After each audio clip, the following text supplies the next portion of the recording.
It was a long way to the top end for some V8 rock and roll, and well worth the trip for Jamie Whincup and Craig Lowndes. Today on V8 Extra, Craig talks shop in the Darwin Afterglow. Aaron Noonan drops in at home with Mark Winterbottom. Mark Larkham talks tech. Michael Caruso cuts loose with a camera, and when it comes to the annual Top End Trek, it's actually all about the journey and the destination. That's all ahead today on V8 Extra. Hi everybody, welcome again to V8 Extra. Great to have your company today. Thank you very much for joining us. Well, last weekend, Sky City Triple Crown in Darwin. It was fantastic to get back to the top end. The 15th running of the event. Can you believe it? Beautiful weather, great racing, and the weekend where Holden struck back, and in particular Team Vodafone winning on both Saturday and Sunday, but with both their drivers. The championship scenario has all turned around. We've got a huge show lined up for you today. Going to share lots of fun stuff with you. To get us in the groove, let's have a look at what happened again. Races 12 and 13. As we get underway at Hidden Valley. Great job, Dave Reynolds, into the first corner first. Here. This is on. Caruso gone. That's Lowndes as Russell fires into Caruso. Big dive. Winterbottom gives him some room and he gets it done. He gets back in behind him. He tries to crisscross. And this is the sort of lively racing we've seen all year. And down the inside of the final corner. Great pass. This is effectively for the lead. Davis in second. He's just been passed now. Slade down the inside of Bright. There's very narrow there. No, but Bright spins by himself. Jamie Whincup back on the winners list. Davison second and Mark Winterbottom third. Jamie Whincup second row of the grid. Oh, Caruso stalled it. Well done, everybody. Well done to miss him. It's like a wild rallycross event down there at the moment. Goes for the lead. Winterbottom's gone up to the top. There's a little bump and grind going on here. Spun around. Whack. Frosty on the inside at 6. And he's at pace. He's going to grab it. But here comes Lowndes. There are brand new tyres on that car. Oh, and down the inside he goes. And takes the lead. 83rd of his career and the first of 2012 for Craig Lowndes. Great drive. Here comes second. And Michael Caruso tagging along. But Mark Winterbottom holds it down. What a seesaw battle, and it looks pretty busy when you look at it like that. Let's have a look at the championship scenario, and there's just 38 points between first and second at the moment, with Jamie Whincup back in control. 11 points between the FPR boys, Will Davison and Mark Winterbottom, and both the Brad Jones Racing cars are now inside the top 10, Jason Bright and Fabian Coulthard. At this point, we always like to wrap up anything that arose after race 13 on Sunday night. Here's the steward's summary, and you can see there that James Moffat pinged 25 points, unsafe release in the pit lane, and Steve Owen, for an indiscretion with Alex Premer, also knocked around to the tune of 25 points in his championship tally. Well, it's been a big couple of weeks for Craig Lowndes, mentioned in the Queen's Honours last Monday week, an OAM now. Birthday last Thursday, he's now 38, and it was my privilege to hook up with him in the twilight after race 13 last Sunday. Craig Lowndes, end of a long, hot, hard day, and you've become our fourth winner for 2012. Congratulations. Yeah, thank you. I think it's look, it's nice to be back up here, Neil. It's sort of it's one of the best weekends of our calendar to come up here. It's beautiful weather. It's actually been quite mild this year. I was expecting hotter conditions, but all in all, I was more comfortable in the car today than what I was yesterday, in which we had a few little things going on. We reducted some of the ducts inside the car and made my life a lot easier. Yeah, I saw you when you jumped out of the car. You're in good nick, and it was an amazing drive, and I wouldn't have thought that you could jump on the podium, let alone be the winner, based on the way the thing slid backwards on that first stint in the hard tyres. Yeah, we've sort of, we believe we found a little issue with the car, which it's a mistake by us. It's human error. But it was frustrating at the time for me at that moment because we had reasonable pace up until the safety car. Jamie and I were 1-2. The boys told me push because everyone had come in, put soft tyres on. We knew they were going to be fast, but if we could stay with them, then it gave us an opportunity. I couldn't stay with them, and that was the frustrating. It's frustrating. You're driving it around, you're sliding all over the place, and you're hoping that they're going to find a fix. We made a re-roll centre adjustment in the stop, but that ultimately helped us, but wasn't the problem we had. So, for us, it was great. Got on the soft tyre, the car balance came to us, looked after the tyre, but of course, then we had to play catch up, and that was really a big race. Big week.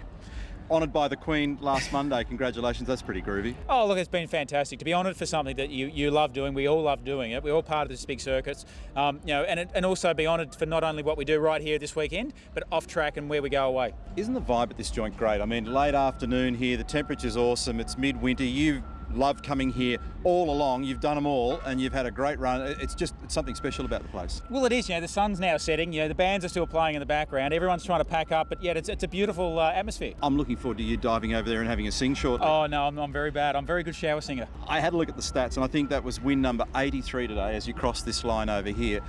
38 this week. You are turning into a bit of a greybeard. I mean, you might end up with 100 of these wins. Oh, look, I don't know. Look, hopefully. I've got this year and plus another 3 with the team. So, look, I'm delighted, obviously, continue on. We don't know what our life's going to be like next year. We lose Vodafone, which is a damn shame after 6 years of having that great relationship. I had to giggle when you shot up here to the hairpin at turn 6 and the gate opened wide, Jamie left room. Kind of made it easy because I was sitting there going, this is going to be a bit of fun, because the fact that you're dressed the same, that's all fine and dandy and your mates, but you want to win. Oh, for sure. And of course, when we were closing that gap, the boys were saying, he's dropping his lap times too. So I was putting pressure, but he was then putting pressure back on me to continue to chase. So I was just starting to lose that rear tyre. I'm not going to admit to them now, but I was just starting to lose that rear tyre. And if he'd hung on, I reckon, for another half or maybe a lap, I would have been in dire boo-boo. Nicely cleaned up.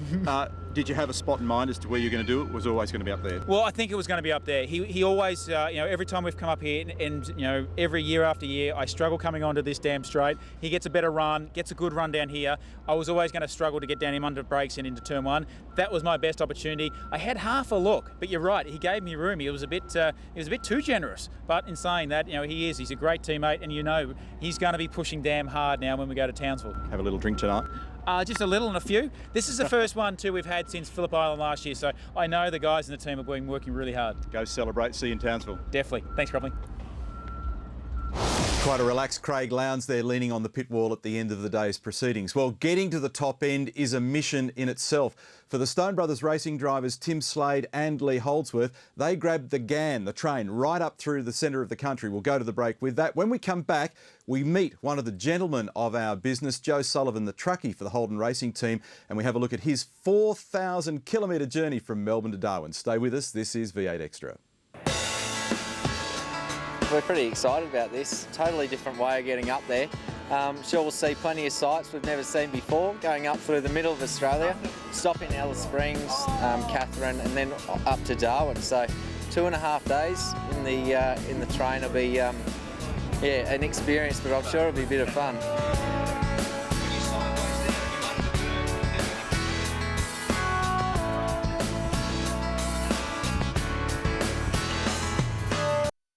Hi, my name's Joe Sullivan and I drive the Holden Racing Team Transporter. I've been in racing for quite a number of years now. I first started in racing with Murray Carter back in the earlier touring car days. Following on from that a little while later, I married Wendy, my wife, and I've been working in racing ever since. So from Melbourne we leave and head towards Adelaide into Port Augusta, and really the trip from Melbourne to Port Augusta is reasonably routine for us. There's not a great deal of excitement, but once you turn right on the Stewart Highway at Port Augusta and then head north, the whole trip unfolds in front of you. The scenery is great. The towns we go through are much the same, but in some ways different each year you go through. Okay, well, we've left the Melbourne workshop and travelled 1,100 k's, and now we're ready to head north on the Stewart Highway to Darwin. The sunshine's coming out for us and we've left all the rain in Melbourne behind us. So the trip north starts now and we're ready to go.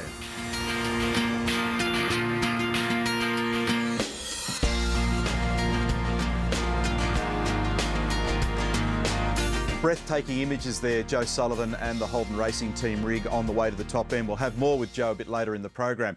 He's in contention this year, Mark Winterbottom. 2 poles, 3 wins, and before he bolted to the US this week, Aaron Noonan caught up with him.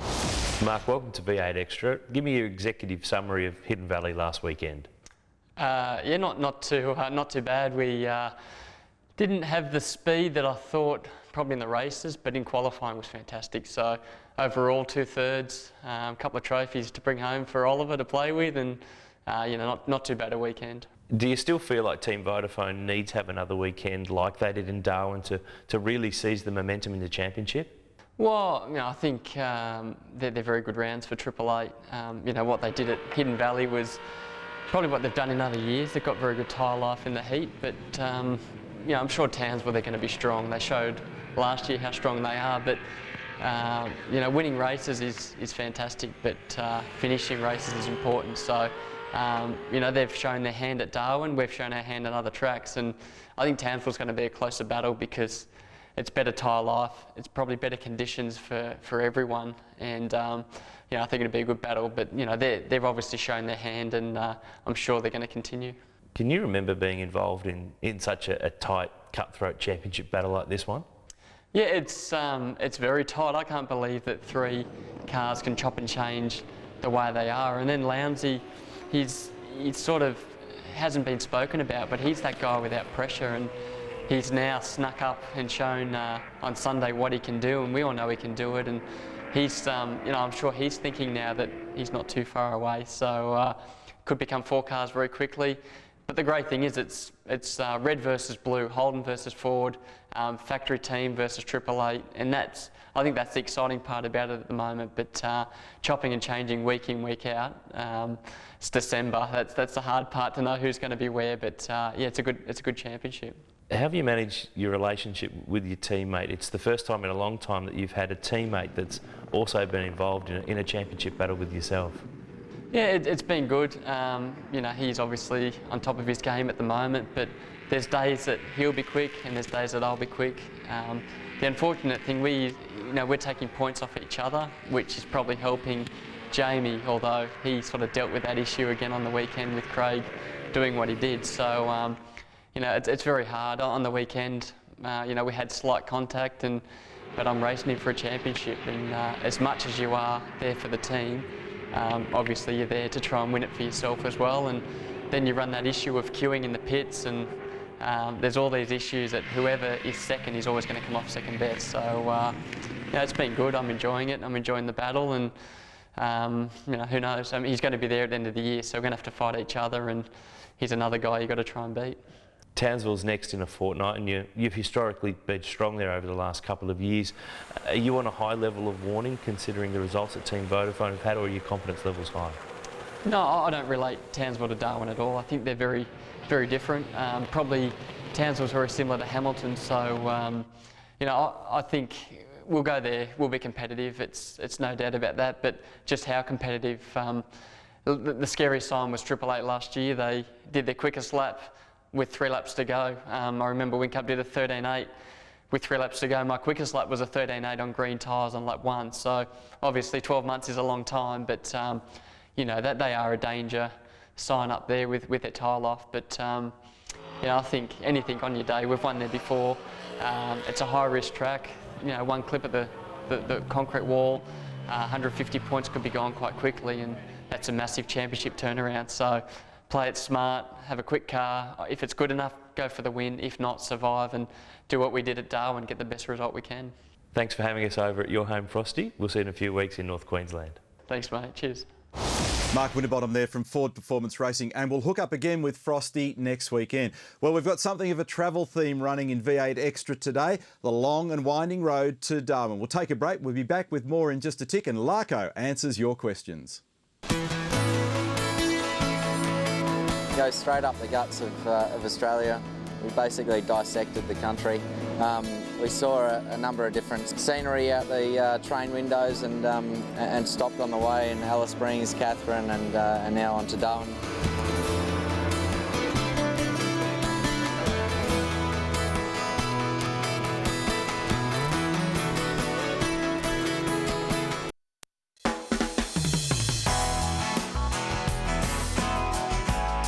The trip's 3.5 days for us. It's about 3,800 kilometres. It's a great trip from a road point of view because the road conditions are quite flat. If there was one trip we look forward to throughout the year, this is the one that I personally think is the best one for the k's that we travel and the scenery we see, the people we see, the characters we see, and the general sort of excitement about going. There's a lot of sort of notable spots. We gone through Coober Pedy, which is a unique town and place in itself. There's a lot of rich out there from the opals that come out of the ground, but to drive past the place on the highway, it looks so stark and fairly unforgiving out there. A lot of hot weather, I think, in the hotter parts of the year. Travelling through Alice Springs. Alice Springs is unique in itself with such a big city in the middle of nowhere. Devil's Marbles, it's a picturesque sort of a spot and quite an incredible formation of rocks and landscape. Then on through Catherine and the northern end of Northern Territory. All the time surrounded by this red dirt and dust that is the centre of Australia.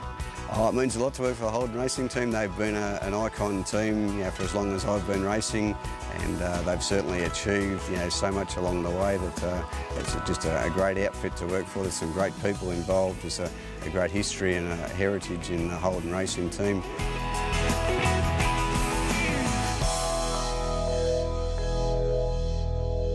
What a gorgeous rig, and thanks to Joe and the Holden Racing team and also Stone Brothers Racing for their help with those stories. OK, it's time for Big Pond Sport email. We've got one here from Cameron Jones in Adelaide who says, what are you blokes talking about when you refer to cars in Parc Ferme? Here's Larko with the answer. Now, at the completion of a race, and we are at the completion of a race right here, right now, we'll use the term Parc Ferme. You may wonder, understandably, what that means. Well, where it is, it's here in the pit lane. What it means, no idea. It's French, and it means something like, hey, boys, park your cars and get the hell away from them. So they're effectively impounded. The first 3 cars are generally locked in a garage and put over the weigh scales, measured, heights, weights, all those sorts of things. The rest of the cars, the teams can't touch them, bar they are allowed to put their dial gauge on here, check your tyre pressures, and the only other job a team can do when the cars come back is they can put this little hose in here that effectively plugs in where the driver jumped out with his cool suit to stop fluid going everywhere. Now, the V8 supercar officials, they've got a whole lot of tasks that they do. One of them, importantly, is they plug in here and they grab the data out of the car, and there's a little camera up in there that plugs into a device down here, and they pull a little flash card out. Now, the reason for that, because these are impounded for about 30 minutes, if there's any protests, they've got all the evidence. Now, the thing that knocks my socks off every time, when the cars roll out, they're pristine, motor show condition. And if you pick any car out of this 28 parked here right now, let's pick Jason Bright's BOC Commodore here, the damage is quite extraordinary. Look, there you are, dint on the bonnet, front of the car, there's been contact, absolutely blasted with rubber. That'll have to be stripped and sprayed. We've got contact on the door here. We've got contact on the door here. We've got the revision mirrors missing. We've got contact on the sill here. We've got contact on the back door. Come around the back, look, the whole back of the car is caved in. Now, the thing that really knocks my socks off, seriously, and I'm a bloke that loiters around Parc Ferme, I could walk down here, pick any car, same story. The loitering Mark Larkham there, as only Larko can do it. We're going to take a break again now on V8 Extra. A reminder of how beautiful it is in Townsville at this time of the year. When we come back, Michael Caruso cuts loose with a camera. Stay with us.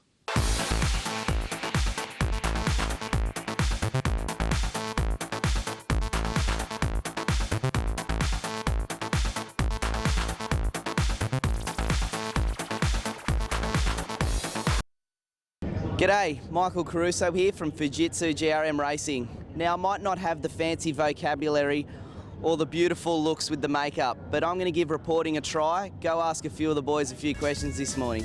Who do you reckon would play you in a movie? Oh, Cinderella. I get told I look like Nicolas Cage, so I guess Nicolas Cage. That's not bad. Who would play you in a movie? Ooh, good question. I'd rather look at data. Denzel Washington. Might have a slight problem there for getting Denzel, but... That's a hard question. I don't know. Slady, how about yourself? I don't know. Who's got big chops? Who could I get? It'd be Sacha Baron Cohen as Borat. As Borat? That's not bad at all. Probably Tom Cruise. I don't know if Tom Cruise is going grey yet, but yeah, that's not bad. We have seen you in some Grid Girl outfits in the past, haven't we? So, how'd you like to see me out of them? Well, I am the enforcer, mate, and I like Arnie. Arnie was good. He was his mother could tell me. He was dumb. He was dumb as a doorknob, but mate, he was good, eh? Don't give up your day job, Michael. How's Lowndes? He sat there pondering for an unbelievable amount of time. Great job, Michael Caruso, by the way, last Sunday. He qualified 5th, stalled and recovered for a 4th. It was an extraordinary performance. Time now for the latest Big Pond Sport news, and there's some very big names coming our way.